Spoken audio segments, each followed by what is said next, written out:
This is Channels Television's breaking news. Hi, this is Daniel Raffi here in Charleston Harbor, South Carolina. The Confederates have started to take possession of the federal property. For example, the arsenals and the forts. Fort Sumter, on the other hand, is still in the hands of Major Robert Anderson, the commander of the Union. Even though supply lines have been cut off and their ammunition and food are critically low, Anderson still refuses to surrender. President Lincoln also has just deported a humanitarian supply ship for his soldiers inside. Due to this, General Beauregard has just fired the first shots at the ship. The Civil War has just started, ladies and gentlemen.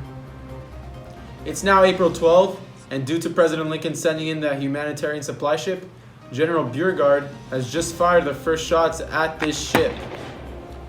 It's the next day, April 13th, and Anderson has just decided to surrender. After Lincoln calls for 75,000 troops, and 4 more states have joined the Confederates. Now over to Jonah Kafka in Washington, D.C. Breaking news! Jonah Kafka is on the ground in Manassas, Virginia with the details of what could be the first major battle of the Civil War. Yes, thank you, Nate. I'm here in Virginia reporting to you the Battle of Bull Run, or being called by the South the First Battle of Manassas. I'm standing where earlier today, men on both sides of the battle fought and died. I'm being told that it is a Confederate victory, but it may be too early to tell. What I can say is that both sides were very unorganized and the men weren't trained. After hours of battle, the Union troops pulled back and retreated for safety. What is strange is that the Confederate troops didn't follow them and continue to kill them.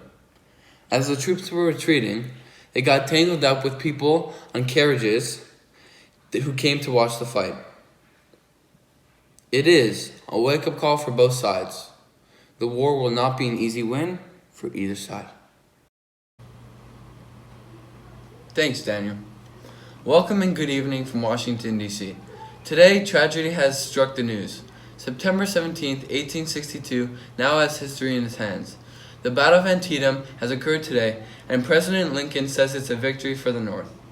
As the day closes, we're getting the news that this battle has been the single bloodiest day in history. Approximately 23,000 men dead, wounded, or missing. Earlier this morning, Confederate General Robert E. Lee took the opportunity to invade the North and create a bloodbath between the Union and Confederates.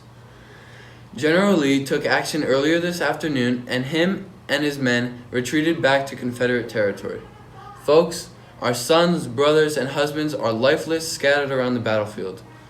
President Lincoln has expressed his anger with Commanding General McClellan, as he feels McClellan should have pursued the fleeing Confederates. Back to you, Daniel.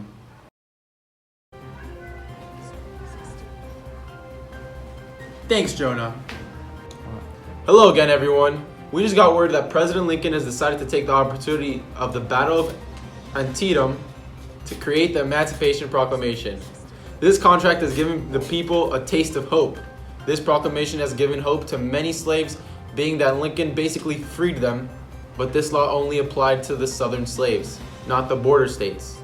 Although he might have freed the slaves in the South, the people there really don't care. So really, this proclamation freed no slaves. It seems that the president tricked the people with his wording in this proclamation, since he expressively exempted the slaves in the border states. This action appears to have motivated the northern people to a whole nother level. The abolitionists are pretty satisfied. We have reports that many slaves in the South have slowed down their work, sabotaged their jobs, and ran away to the Union lines. On a separate note, France and Britain have stopped supporting the Confederacy since they both have already abolished slavery. The proclamation has just helped Lincoln since it allowed African Americans to join the Union military. This stunt by President Lincoln is very impressive since he found the constitutional basis to end slavery. Good morning to all. Today is July 4th, 1863, and the Battle of Gettysburg has just concluded. From July 1st to July 3rd, Robert E. Lee made the decision to invade the North again. This time, it wasn't just to capture territory. A shoe warehouse in Gettysburg was their target. General Lee has expressed his urgency for clothing and footwear as the Confederates lack factories and the industrial business. This push was also part of the statement that General Lee made about capturing Union territory when the opportunity arises. The Battle of Gettysburg was a 3-day ordeal that included 2 brutal fights. We have called it Little Round Top. As the Confederates pushed up the hill, the Union held the high ground and the fighting went on, causing casualties on both sides. After a long, hard battle, we were out of ammo. With not one bullet to spare, Commander Chamberlain ordered that his men fix their bayonets onto their weapons. As a surprise, our brave men charged the enemy with their bayonets set on Confederate heads. This was a shock to the enemy, and they retreated away. This was a show of bravery and courage. Soon after that, pickets charged. A fight across open land, our men came face to face with the Confederates. The Union men fought hard and courageous, and at last we came out with a victory. We are being told that General Robert E. Lee advised that Lee retreats and pulls back. But General Lee refused, and this may have been one of his biggest military misjudgments. With around 51,000 combined casualties, and Lee has lost more than 1/3 of his army, possibly the bloodiest and deadliest battle so far. Mississippi has just held a 40-day battle known as the Battle of Vicksburg. This battle forced Southerners to live in caves, and we are being told that they had no other option but to eat dogs, horses, cats, and rats. The Union's goal of this battle was to complete a major part of the Anaconda Plan, which is to take control of the Mississippi River. This battle ended in a glorious Union victory, but General Grant is receiving harsh criticism for the death toll of Union warriors. Controlling the Mississippi is a huge win because this cuts the Confederates in half, making them weaker and easier to defeat. We can only hope for what comes next. Lincoln has made it clear that he has finally found the commanding general he has been looking for. We can only hope that the combined victories at Gettysburg and Vicksburg will turn the tide of the Civil War.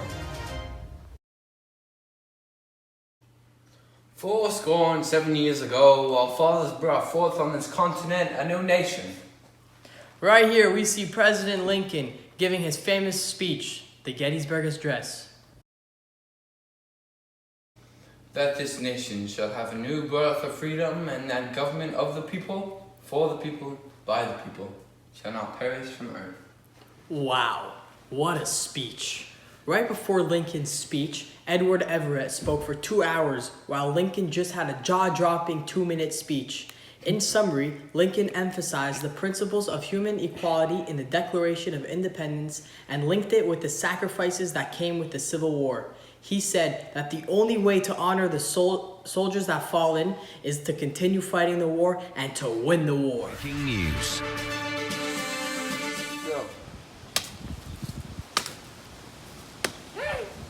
Stop ruining our crops!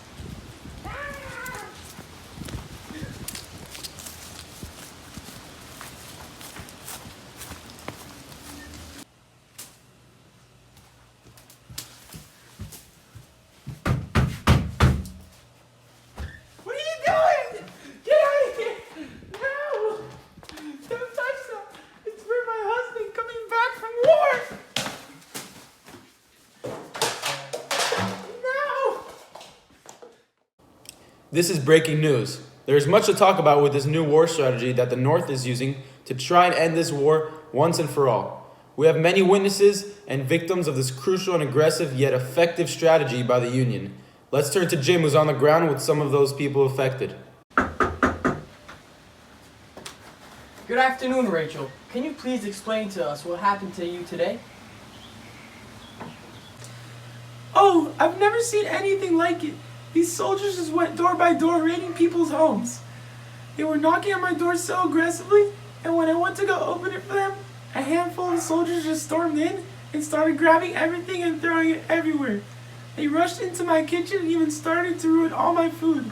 My husband won't have anything to eat when he comes back from the military now.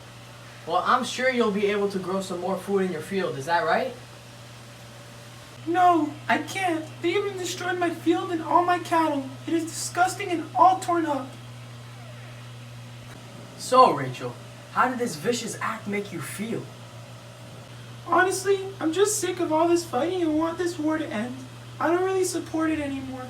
Thank you so much, Rachel. And now we're gonna head back to Daniel in the station. Thanks, Jim. Wow, that Rachel is quite the warrior. Well, there you have it, folks. This strategy being used by the North is very similar to Sherman's march to the sea, which is well known for going through Georgia and destroying anything in his path. These Southerners are now devastated because of the Union's troops destroying their homes, food, and fields.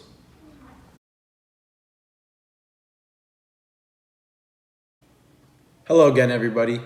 After 9 long months of restless battle, it is now April 9th, 1865, and the Union has finally taken control over Richmond. We have the President himself here who is willing to answer a few questions. Hello, President Lincoln. First of all, I want to thank you for all of the things that you've done for this country. Now let's begin. What exactly happened at the Appomattox Courthouse? Thank you. Well, General Lee rode up with his horse and, well, he surrendered, and we all acknowledged it by taking off our hats. So why exactly did you and your men remove your hats? Well, we removed our hats for a sign of respect, and really we want to form a bond as early as possible because it's very important since we're all going to be unified together one day for us to start respecting each other as soon as possible. And after they surrendered, what happened? We let him ride off back on his horse to Confederate territory, and we let them keep their weapons and horses. The Anaconda Plan was a strategy created by Union General Winfield Scott in 1861. The plan was to encircle the Confederacy and squeeze the Confederacy to death by cutting off all outside trade. Confederacy was still able to trade through Mexico across the Mississippi River. The North had 3 parts. First part, capture the Confederate capital of Richmond, Virginia. 2, control the Mississippi River and divide the Confederacy in half. And 3, the blockade of southern ports, so no exports or supplies in. The South had 3 parts. 1, defend, at all costs defend. 2, capture the Union capital of Washington, D.C. And 3, when the opportunity arises, invade the North. So, Katie, how does it feel to be such an importance to the Civil War? Thank you, David. Well, most men really underestimate the power and importance of us women. One upside to this war is that most views upon us women will change tremendously. Why might you say that?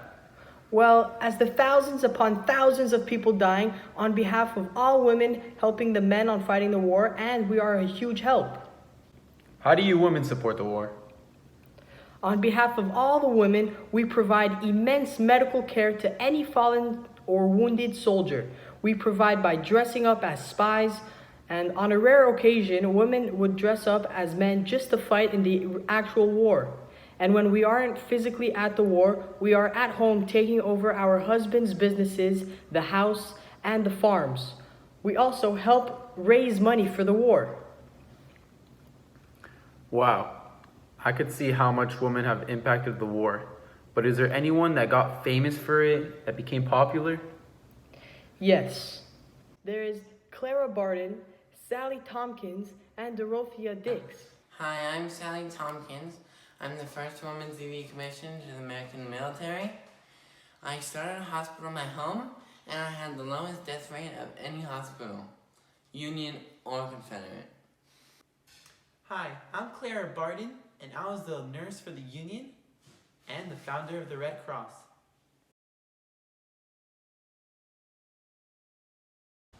I'm an African American, and this is how I helped fight the war.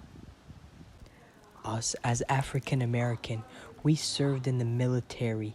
We were chefs and we were carpenters, fixing people's woods, and we were guards, protecting people's lives, and we were surgeons, saving people's lives, and we were spies, spying on the South just to protect our nation. For the first time ever, America is having a draft where different citizens get elected to help fight the war. The only way to get out of the draft was to be rich. In the North, $300 gets you out or get someone to replace you. In the South, you had to own a minimum of 20 slaves. This was known as a rich man's war and a poor man's fight. This was also the first time both sides, North and South, were charged with income tax to help fund the war, which nobody was used to.